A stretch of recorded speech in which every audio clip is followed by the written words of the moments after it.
Jakom jodong luo kadhodh nam chumbi James Obara Kings ojiwo oganda onagi kadhodh nam chumbi mondo mi omed biro kanyakla mar garo gi chien ogendini mamoko makidek temo kelo pogruok e kind onagi.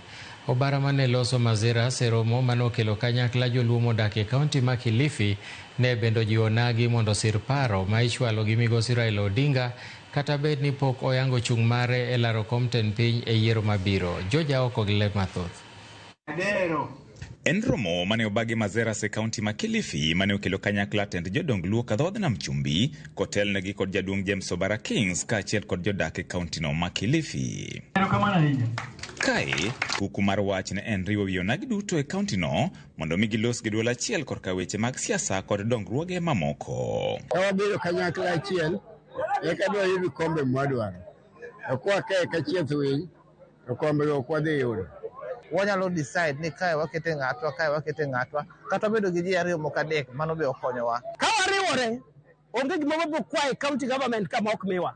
Pogruok manie kind onagi Kilifi ema gikoni osemono gi yudo thuolo mag telo kaka owinjore, gino ma gikoni wang' giwuok oko mar neno ni gitime lokruok to chutho e yiero maduong' mabiro. Jomine oseng'e ni ginyalo, omiyo luoro mane nitie mag gender issues mane waluor ni joma chuo biro go wakumbo, ibiro wachni ni kidhi to ng'ate mano mako badi, wawe wechego. Wang'e ni wanyalo, we are capable. Ka jaluo nyalo ng'eyo kaka ne joluo dak, kata kaka ne joluo timo gigegi. Onge ng'anya kwedo ja Ugenya, onge ng'anya kwedo ja South Nyanza, onge ng'anya kwedo ja Bondo, kata ja Siaya. Rowere makoni kinde mathoth osebalo gi pach jodongo ne osingo mar jiwo jowetegi ka ombulu kendo goyo ombulu no ne joma owinjore ka kinde ochopo. Kata ka an gi gimoro tanyalo share gi wadwa, ubed tich, ubed ang'o, wadhi share. Kendo ok wabidok chien kaka joma jojensi.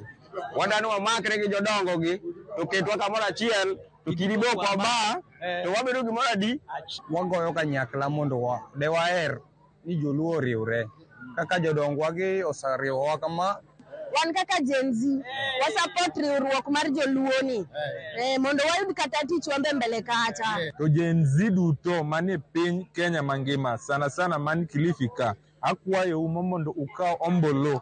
Ombulu en gima muhimu. Mondo telo mabiro mbele ka, wakaw telo. Maino gikoni gidwa keto ewi weche mag laro kombe mag siasa, jiwo chenro mag ohala, somo mag nyithindo kaachiel kod chenro mamoko mageto kelo dongruok. En oganda wa mondo obed gi luor.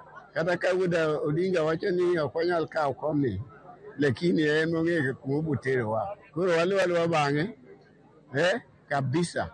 Kae ma wapuonje nyithindo generation mabiro mila magwa. Kata ng'ama dhi dwaro ombulu marwa, wadhi bedo kode mondo wawinjre kapok wagone ombulu. Wadwani wawinjore gi ji kapok wagone ombulu.